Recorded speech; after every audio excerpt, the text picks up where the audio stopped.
Bueno, vámonos a Portugal, ese querido, añorado por mí siempre, país que tenemos al oeste de la zona en la que me encuentro yo ahora mismo hablando, pegado a España, unido a España, separado de España, mirándose cara a cara y a veces de espaldas, muchas veces de espaldas. Este Portugal querido y amado, de los fados, de esas bellas ciudades como Lisboa, esos barrios antiguos, como por ejemplo Alfama, el barrio alto, esas ciudades preciosas como Coimbra, esa zona del norte de Portugal tan parecida a Galicia, o Galicia tan parecido a Portugal, esa tierra hermana y desconocida por muchos, y sin embargo amada por los que realmente la conocemos y la hemos visitado tantas veces, para acordarnos de una de sus figuras más interesantes. Me estoy refiriendo a Antonio Oliveira Salazar y a algo que recuerdo que hace unos años, exactamente hace 3 o 4 años, ha ocurrido allí en Portugal con respecto a la figura de este gran estadista, muy similar a Franco aquí en España. Lo más curioso, lo que quiero comentar es que hace escasamente 3 o 4 años hubo un concurso en la radiotelevisión portuguesa, la RTP. El concurso se titulaba O Portugués Más Grande dos Tempos, que concluyó, tras varias semanas en el aire, con la participación en total de 160.000 personas. 160.000 portugueses participaron en esas encuestas. Oliveira Salazar literalmente barrió con un 41% de los votos, superando al también desaparecido líder del comunismo lusitano, Álvaro Cunhal, quien logró un modestísimo 19% sobre las preferencias de los telespectadores. La votación se llevó a cabo entre 10 finalistas. 10 finalistas entre los que se encontraba nada menos que el almirante Vasco de Gama, los reyes Alfonso Enríquez y João II, Sebastião José Carvalho do Melo, el regente Marqués de Pombal, el que reconstruyó Portugal después del terremoto, un liberal. Los poetas Luís Vaz, de Comóes, Fernando Pessoa, Aristides de Sousa, el cónsul de Portugal en Burdeos durante la Segunda Guerra Mundial, que salvó la vida a miles de judíos, igual que aquí en España ocurrió también, aquí en vídeos sobre esto, ¿no? Bien, pues la votación portuguesa, la votación que realizó la televisión portuguesa, siguió el modelo de otras votaciones, de otros programas semejantes, realizados en distintos países europeos, como el Reino Unido. En España no se ha hecho, lógicamente, y mucho menos se pone a Franco, donde ganó el que fuese el primer ministro Winston Churchill, ¿no? Y en Alemania pues ganó el ex canciller Konrad Adenauer, que allí fue el preferido, ¿no? Bien, pues de momento, como digo, no se sabe que en España se vaya a realizar algo semejante, sobre todo después de la experiencia portuguesa. Allí les ha salido rana probablemente. A mí me encanta el resultado, ¿no? El régimen de lo políticamente correcto fue sorprendido por el resultado y no creo que en España se haga. Y es que estaba convencido de que tras 30 años de repetir machaconamente por los medios de comunicación en Portugal que lo de Oliveira Salazar fue una terrible dictadura asesina, pues la gente estaría convencida, los portugueses estarían convencidos de la verdad de tal dogma, de su doctrina. Algo así como lo de los perros de Pavlov, ¿no? Pero en Portugal resultó que no. Resultó que los portugueses tenían una memoria agradecida, todavía, con respecto a la figura de Oliveira Salazar. Así el politólogo André Freire pues mostró su preocupación. Después de conocerse el resultado de las votaciones realizadas por los portugueses, como el primero de los portugueses, Salazar, nada menos que Oliveira Salazar, al tratarse de Salazar el icono del llamado Estado Novo, ¿no? Estado Novo, que él fundó y que según Freire pues fue una dictadura militar de corte fascista.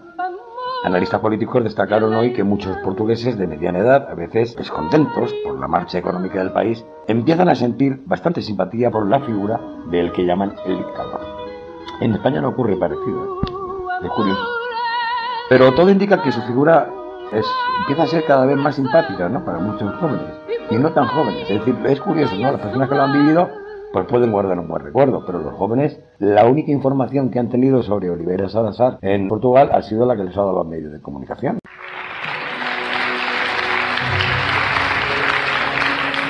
E António Oliveira Salazar foi o favorito dos telespectadores da RTP.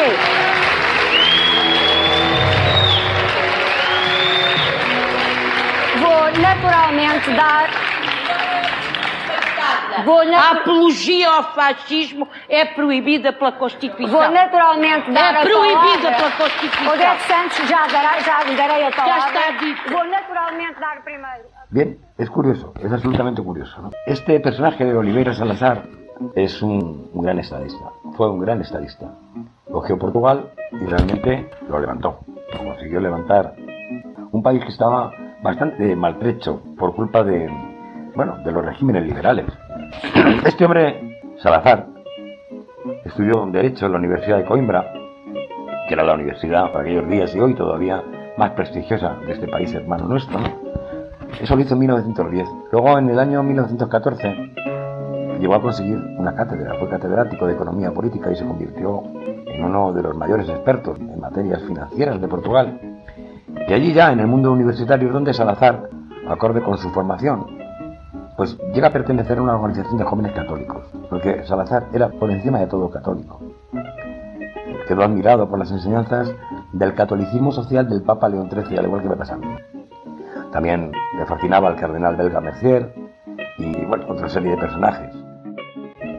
Salazar, en el año 1921, fue nombrado diputado de un pequeño grupo, digamos, católico, que entraba en política. Sin embargo, la situación en Portugal era muy problemática por aquellos días, ¿no? Durante la Primera República, que era además ferozmente anticatólica. Era una república ferozmente anticatólica, muy dominada por la masonería en aquellos tiempos. Había una gran crisis económica, social, política y moral. El 28 de mayo de 1926 se produjo una intervención militar encabezada por un general que se llamaba Gómez da Costa, que fue sustituido posteriormente por otro general, el general Carmona, un hombre que representaba mejor la equidistancia, digamos, entre los reformistas, conservadores y los llamados católicos autoritarios. No obstante, la ausencia de un programa de regeneración política y el caos financiero producido por una nefasta administración crearon la necesidad de llamar a alguien que realmente supiera, y pusieron sus ojos en Salazar, en este catedrático de la Universidad de Coimbra, y le nombraron ministro de Hacienda. Cuando en 1928 se convirtió Salazar en el hombre de las finanzas, lo primero que hizo nada más llegar a su cargo de ministro fue exigir poder extraordinario sobre los presupuestos. Si iba a controlar la economía del país, quería tener el poder absoluto sobre ella. Y su buena labor en el campo de las finanzas pronto le convirtieron en una gran estrella de este gobierno. En el año 1932, el mariscal Carmona, que ejercía de presidente de Portugal, llegó a entregarle incluso la presidencia del gobierno por su popularidad y por su buena gestión. Y Salazar, desde la magistratura del Ejecutivo, emprendió una labor muy coherente con su ideal católico, con su catolicismo y la necesidad de regenerar el país, creando las bases para un nuevo régimen precisamente inspirada en las encíclicas Rerum Novarum y Quadragesimo Anno. Su proyecto político lo denominó así: Estado Nuevo, que fue el primero que se inspiró tan claramente en las directrices expresadas por el magisterio social de la Iglesia. Sostuvo la figura de un partido único, que fue la Unión Nacional, como un vehículo de las inquietudes de los portugueses, pero no a través de diferentes partidos. Sin embargo, aunque consiguió agrupar a un amplio abanico de familias de derechas, y no solamente de derechas, los llamados integralistas, favorables a la instauración de la monarquía tradicional, no se encontraban del todo a gusto. Por otro lado estaba Rolao Preto, con sus nacional sindicalistas, que pretendían una radicalización social del régimen, que les llevara a una mayor cercanía con los estados fascistas. O sea que tendríamos por un lado lo que aquí serían los carlistas, que eran aquellos que querían la vuelta de la monarquía tradicional, y por el otro lado lo que aquí serían los falangistas, también empujando justo en dirección contraria a los anteriores, y en ese lugar, en ese medio, estaba Oliveira Salazar. Se parece mucho a la figura a la de Franco, Entre tanto, su política exterior pasaba por la ayuda a España, a la España nacional de Franco, prestándoles auxilio, ayuda material y la participación de varios miles de combatientes a los que llamaron viriatos. Durante la Segunda Guerra Mundial, Portugal mantuvo la neutralidad, aunque ellos mantenían una alianza firme con Gran Bretaña, porque Portugal históricamente siempre ha sido un país amigo de Gran Bretaña, en eso no se parece a nosotros, ¿no? Con nosotros, con España, firmaron el llamado Pacto Ibérico, que se firmó entre Franco y Oliveira Salazar, o Oliveira Salazar y Franco, que puso por fin oficial a una larga historia de desconfianzas que habían existido desde siempre entre nuestros dos países.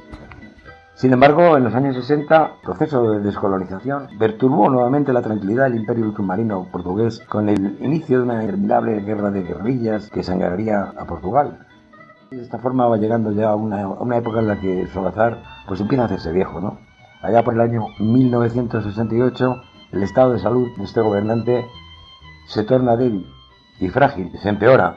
Tiene que dejar el poder otro compañero suyo, a otro profesor de la universidad, Marcelo Caetano, un tecnócrata, católico y de gran prestigio también profesional, ¿no?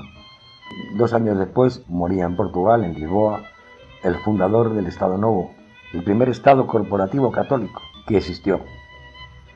Esta es la historia de Oliveira Salazar, ese hombre al que prácticamente hace 3 o 4 años Los portugueses, en un inesperado resultado obtenido en la televisión portuguesa, han vuelto a elegir como el hombre más importante de toda la historia de Portugal. Repito, por encima incluso del marino Vasco de Gama, Oliveira de Salazar. ¿Se pueden ustedes imaginar que aquí en España, que naturalmente no lo van a hacer, la televisión española o cualquier otra cadena, se le ocurriera hacer un programa similar y los españoles fueran votando nombres y nombres y nombres y llegara a estar entre los 10 primeros situado Francisco Franco y en la votación final Francisco Franco ganara con esa tremenda mayoría, el 40 y tantos % sobre 10 participantes? Quiere decir que el resto, el 50 y pico %, se lo repartían los otros 9, o sea que tocaban a nada. Fue el mayor triunfo de Oliveira Salazar. Bueno, pues ahí lo tenemos. El país vecino conserva fresca su memoria. Han sido sometidos a la misma operación de lavado de cerebro. Y lo puedo ver. A mí me gusta ir bastante por Portugal. Ponía la televisión y bueno, como siempre que se hablaba del régimen del Estado Novo, siempre salía si había torturas, si había presos políticos, que si no había libertades, en fin, lo de siempre. Y sin embargo los portugueses les ha dado igual. Han sabido ser inteligentes y las nuevas generaciones se están volviendo en Portugal unos admiradores. No seré en secreto, sino nada más con la cara descubierta de Oliveira Salazar. Coño, a ver si aprendemos un poco de este país vecino tan maravilloso que se llama Portugal.